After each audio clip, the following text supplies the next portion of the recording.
స్వాగతం. Engineering crash కోర్స్‌లో ఐదో దాని రిఫ్లెక్షను ఇప్పటిదాకా నేర్చుకున్న లెన్స్‌లో చూస్తున్నాం అన్నమాట ఇప్పుడు. సో, పార్ట్ కోర్స్‌లో ఐదో సెంటెన్స్ ఏమిటి? You are the mother to the universe. ఈ ప్రపంచం మొత్తానికి నువ్వు తల్లి లాంటి వాడివి. సో, తల్లి అనే రిఫరెన్స్ ఏంటి? ఏ స్వభావానికి చెప్తుంటారు? ప్రేమతత్వానికి. ప్రేమ అనే దానికి. అందుకని అన్ని ప్రేమల్లో తల్లి ప్రేమ కంటే గొప్ప ప్రేమ లేదు అనేది నానుడి. అందరూ ఒప్పుకుంటారు. సరే, ఇక్కడ ప్రేమనేది తల్లి మధ్య తల్లికి కొడుకు అవ్వచ్చు, లేదా అన్నకి తమ్ముడికవ్వచ్చు, లేదా ఇద్దరు మనుషులవ్వచ్చు, భార్యాభర్త అవ్వచ్చు, ఏదైనా సరే ప్రేమనేది ఒక ఇంక్లూజివ్‌నెస్. సో, ఆ ఇంక్లూజివ్‌నెస్సుని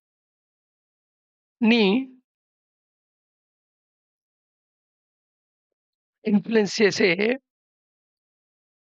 పర్సనల్ ఫ్యాక్టర్స్ చూద్దాం. ఒక రకంగా చెప్పాలంటే లవ్ అనేది ఒక మ్యూజిక్. మ్యూజిక్ సరిగ్గా రావాలి అంటే ఆ తీగ కరెక్ట్ శృతిలో ఉండాలి. అంటే స్ట్రింగ్ ఎంత టైట్‌గా ఉండాలో అంత టైట్‌గా ఉండాలి. అంతకంటే కొంచెం ఎక్కువ టైట్‌గా ఉన్న అపశృతొస్తుంది. అంతకంటే తక్కువ టైట్ ఉన్న స్ మ్యూజిక్కే రాదు. సో, ఇక్కడ 3 స్ట్రింగ్స్ ఏమిటయ్యా అంటే, ఒకటో స్ట్రింగు అథారిటీ. సామాన్యంగా లవ్, అథారిటీ కలిపేసి వచ్చేస్తుంటాయి. వాళ్ళ మీద మనకు అథారిటీ కూడా ఫీల్ అవుతుంటాం. ఒకళ్ళని ప్రేమిస్తున్నాం అంటే వాళ్ళ మీద అథారిటీ ఫీల్ అవుతుంటాం. ఇది లవర్స్‌లో భార్యాభర్త మధ్య, రిలేటివ్స్ మధ్య చాలా క్లియర్‌గా కనబడుతుంటుంది. అథారిటీ వాళ్ళు వాళ్ళ వాళ్ళ వాళ్ళ వాళ్ళ మీద నాకు అధికారం ఉందనే భావం లోపల. ఇదొక స్ట్రింగ్ అన్నమాట. రెండో స్ట్రింగ్ ఏమిటంటే డ్యూటీ. నువ్వు నీ రిఫరెన్స్ పర్సన్‌తో నీకు కొన్ని డ్యూటీస్ ఉంటాయి ఖచ్చితంగా. ఆ సిట్యుయేషన్ బట్టి. అలాగే నీకు కొన్ని రైట్స్ ఉంటాయి. అంటే ఇక్కడ నేను కాన్స్టిట్యూషన్‌లో ఉండే ప్రాథమిక హక్కుల గురించి కాదు మాట్లాడేది. ప్రతి మనిషికి ఒక మనిషి, ఇంకో మనిషి యొక్క ఇంటరాక్షన్ మీద రైట్స్ ఉంటాయి.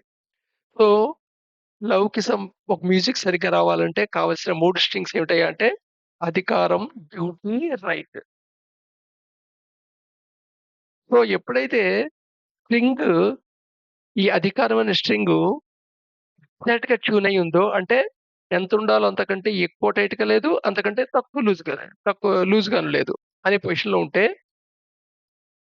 అలాగే రైట్ అనేది కూడా స్ట్రింగ్ ఎంత టైట్‌గా ఉండాలో అంత టైట్‌గా ఉంటే, లూజ్‌గా లేకుండా కరెక్ట్‌గా ట్యూన్ అయ్యి ఉంటే, అప్పుడు ఎదురుగుండా మనిషి పీస్ అనే ఫీలింగ్‌లో ఉంటాడు. ఇక్కడ బి అనే ఇద్దరు మనుషుల్ని తీసుకుందాం. సో, నువ్వు నీలో హక్కు అనేది కరెక్ట్‌గా ట్యూన్ అయ్యుంటే, నీ ఎదురుగుండా నీ ఎదురుగుండా మనిషి శాంతికి ఫీలవుతాడు.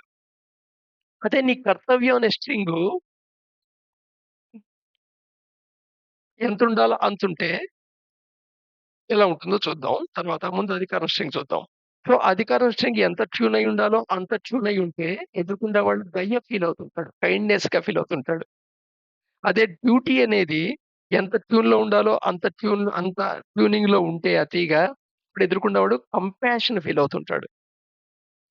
ఇక్కడ ఎగ్జాక్ట్ ట్యూన్ అయింది ఏంటంటే ఎలా తెలుస్తుందయ్యా అంటే ఎదురుగుండా వాడి ఫీలింగ్ బట్టి తెలుస్తుంది. నీకనిపిస్తుంది నేను అధికారము మరి నా కరెక్ట్‌గా నేను చేస్తుంది కరెక్టే అనిపిస్తుంది. నా డ్యూటీ కరెక్టే, నా రైట్ కరెక్టే అనిపిస్తూ ఉంటుంది. కానీ ఇక్కడ ఇక్కడ ఎదురుకుడు జడ్జ్ చేయటం కాదు. బట్ ఎదురుగుండా వాడి ఫీలింగు వాడు నీ ప్రెజెన్స్‌లో శాంతి ఫీల్ అవుతున్నాడంటే, నువ్వు నీ రైట్ అనే హక్కు, నీ రైట్స్ అనేవి నువ్వైతే ఫీల్ అవుతున్నావో, అది కరెక్ట్‌గా ట్యూన్ చేసున్నట్టు లెక్క. అలాగే నీ ప్రెజెన్స్‌లో ఎదురుగుండా వాడు కంపాషన్ ఫీల్ అవుతున్నాడంటే, నువ్వు డ్యూటీ అనేది నువ్వు కరెక్ట్‌గా ట్యూన్ చేసున్నట్టు లెక్క ఆ తీగ. అలాగే ఎదురుగుండేవాడు నీ ప్రెజెన్స్‌లో కైండ్‌నెస్ ఫీల్ అవుతున్నాడంటే, నీ అథారిటీ అనే స్ట్రింగ్ కరెక్ట్‌గా ట్యూన్ చేసినట్టు లెక్క. సో, నీ ప్రెజెన్స్‌లో ఎదురుగుండేవాడు పీసు, కంపాషను, కైండ్‌నెస్సు ఫీలవుతున్నాడు అంటే,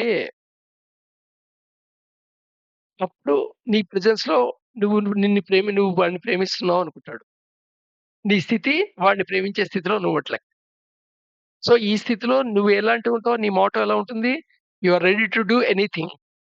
చేస్తావా లేదా అనేది కేపబిలిటీ మీద ఆధారం. సిట్యుయేషన్ మీద ఆధారం. చాలా ఐడెంటిటీస్ మీద ఆధారం. కానీ నీ లోపల మటుకు నీ యొక్క మోటివ్, నీ యొక్క ఇంటెన్షన్ ఎలా ఉంటది అంటే you are ready to do anything. నీ ప్రెజెన్స్‌లో ఎదుర్కొన్నవాడు పీస్, కంపాషన్, కైండ్‌నెస్ ఫీల్ అవుతూ ఉంటాడు. సో, అలా కాకుండా ఈ అధికారం అనే స్ట్రింగ్ కొంచెం టైట్ చేసావనుకో, ఆ టైంలో నీ ఎదురుగుండా ఉండే కౌంటర్ పార్ట్ క్రూయల్‌గా ఫీల్ అవుతుంటాడు. నీకు క్రూయలిటీగా కనబడదు. కానీ ఎదుర్కొన్నవాడు క్రూయలిటీగా ఫీల్ అవుతుంటాడు. అదే నీ అధికారం అనే స్ట్రింగు ఎంత టైట్ చేయాలో అంతకంటే ఎక్కువ టైట్ చేసిందనుకోండి, లూజ్‌గా ఉందనుకోండి, అప్పుడు లీనియన్స్‌గా ఫీల్ అవుతాడు. లీనియన్స్‌గా ఫీల్ అవుతాడు. సో, ఇక్కడేంటంటే ఎదుర్కొన్నవాడి ప్రెజెన్స్‌లో క్రూయల్‌గా ఫీల్ అయ్యావు నువ్వు అంటే, లేదా లీనియన్స్ ఫీల్ అయ్యావంటే అర్థం నీ నీ నువ్వు ఎదుర్కొన్నవాడు వాడి అధికారాన్ని జస్ట్ టైట్‌గా ఉంచాడు. ఉన్న ట్యూనింగ్ కంటే కొంచెం టైట్ చేశాడు. లేదా అంతకంటే కొంచెం లూజ్ చేశాడు అని అర్థం చేసుకోవాలి. ఇది అర్థం చేసుకోవడానికే. ఎదురుగుండేవాడిని జడ్జ్ చేయటానికి కాదు. బట్ వాడి ప్రెజెన్స్‌లో నువ్వు కైండ్‌నెస్ ఫీల్ అవుతున్నావంటే, వాడు అథారిటీ అనే స్ట్రింగ్‌ని చాలా కరెక్ట్‌గా పెట్టాడు. సిమిలర్‌లీ రైట్ అనేది టైట్ చేశాడంటే అగ్రివేటివ్‌గా ఉంటుంది. మన హక్కులు భంగం చేస్తే మనం ఆటోమేటిక్‌గా అగ్రివేట్ అయిపోతాం గదా! ఉద్యమాలు చేస్తారు గదా! ప్రపంచంలో. సో, వాడు అగ్రివేటివ్‌గా కనబడతాడు నీకు. ఉక్రోషంగా కనబడతాడు. అదే రైట్ అనేది ఎంత టైట్ చేయాలో అంతకంటే తక్కువ టైట్ చేస్తే టేకెన్ ఇట్ గ్రాంటెడ్ అనేట్టుగా ఉంటుంది నీకు. నీ లోపల ఫీలింగ్ నీకు తెలిసిపోతుంటుంది. టేకెన్ యాస్ ఎ గ్రాంటెడ్ ఏం పర్వాలేదు, ఏం చేసినా పర్వాలేదు వీడి దగ్గర అన్నట్టుగా నువ్వు ఫీల్ అవుతున్నావు అంటే అర్థం ఎదుర్కొండవాడు నీ రిలేషన్‌లో వాడు రైట్ అనేది లీనియన్స్‌గా వదిలాడని అర్థం. ఇది నువ్వు అర్థం చేసుకుంటే నువ్వు కరెక్ట్ స్టెప్ ఏస్తుంటావనమాట. అదే సిమిలర్‌లీ డ్యూటీ అనేది టైట్ అనే స్ట్రింగ్‌ని టైట్ చేస్తే ఫ్రస్ట్రేషన్ ఫీల్ అవుతావు. ఫ్రస్ట్రేషన్ అవుతావు ఎదురకుండా. వాడు చేసేవాడు ఆ డ్యూటీ చేసేవాడు ఫ్రస్ట్రేషన్ ఫీల్ అవుతాడు. వాడి ప్రెజెన్స్‌లో ఎదుర్కొన్నవాడు ఫ్రస్ట్రేషన్ ఫీల్ అవుతుంటాడు. అదే సపోజు డ్యూటీ అనే స్ట్రింగ్‌ని లూజ్‌గా వదిలేస్తే ఎంత టైట్ చేయాలో అంతకంటే తక్కువుంటే అప్పుడు ప్రొక్రాస్టినేషన్స్ మోడ్‌లో ఉంటాం. అంటే ఇంపార్టెంట్ పని చేయవు. ఏం చేయాలో ఏదో చేస్తుంటాం. సో, యాక్చువల్‌గా ఇవన్నిటిని జాగ్రత్తగా ఎనాలిసిస్ చేసుకోగలిగితే ఆ సిట్యుయేషన్‌లో మనం ఏది టైట్ చేయాలో అది టైట్ చేస్తావు. ఏది లూజ్ చేయాలో అది లూజ్ చేస్తావు. ఏది టైట్ చేయాలో అది చేస్తావు. ఏది లూజ్ చేయాలో అది చేస్తావు. సో దట్ నువ్వు ఎదుర్కొన్న వాడిని నీకు రిఫరెన్స్‌లో ఇంక్లూజివ్ స్టేటస్‌లో ఉంటావమాట. ఈ స్టేటస్‌నే మనం లవ్ అంటాం. సో, నువ్వు ఎదుర్కొన్నవాడిని ఇంక్లూడ్ చేసుకున్నప్పుడు అందుకని మనం దీన్ని సింపుల్‌గా ఎలా ఉండొచ్చు ఎదుర్కొన్నవాడు ఇంక్లూడ్ చేసినప్పుడు వాడు ఏదైనా ఓకే అన్నట్టుగా అనిపిస్తుంటుంది. ఇంక్లూడ్ చేసుకోకపోతే మటుకు ఏం చేసినా పాపంలా కనబడుతుంటుంది. అందుకని ఈ అధికారము, duty, right, aggravation, taken granted, cruelty, leniency, peace, kindness, procrastination, frustration వీటన్నిటికి ఒక స్ట్రక్చర్ ఆఫ్ యాక్సెప్టెన్స్ ఉంటుంది. ఈ స్ట్రక్చర్ ఆఫ్ యాక్సెప్టెన్సు అబ్జర్వ్ చేయాలన్నమాట. ఈ స్ట్రక్చర్ ఆఫ్ యాక్సెప్టెన్స్‌లో ఇలా ఓకే. ఈ సిట్యుయేషన్‌లో ఇలా ఉంటాం. ఇలా ఉంటేనే పీసు. ఇలా ఉంటే అధికారం చెలాయించినట్టు. ఇలా ఉంటే అధికారం చూపించినట్టు కాదు. ఇలా ఉంటే నా హక్కుని నేను కాపాడుకున్నట్టు. ఇలా ఉంటే నా హక్కుని నేను వదిలేసుకున్నట్టు. ఇలాగ ఈ structure of action different scenario సిట్యుయేషన్‌లో ఒక జస్టిఫై చేసుకుంటావు నువ్వు ఒక పాయింట్‌ని. దీన్ని స్ట్రక్చర్ ఆఫ్ యాక్సెప్టెన్స్ అంటారని ఇంతకుముందు తెలుసుకున్నాం. ఇదొక పెద్ద స్పెక్ట్రము. ఈ స్పెక్ట్రమ్‌లో నీ స్ట్రక్చర్ ఆఫ్ యాక్సెప్టెన్స్‌కి నువ్వు యాక్సెప్ట్ చేస్తున్న దానికి, నువ్వు యాక్సెప్ట్ చేయకుండా ఉన్న పార్ట్ ఉంటుందే, అది నీకు రాంగ్‌లా కనబడుతూ ఉంటుంది. నువ్వు యాక్సెప్ట్ చేసిన పార్ట్‌కి అబోవ్ ఉండే పార్ట్ అంతా నీకు రైట్‌లా కనబడుతూ ఉంటుంది. లేదా కరెక్ట్‌లా కనబడుతూ ఉంటుంది.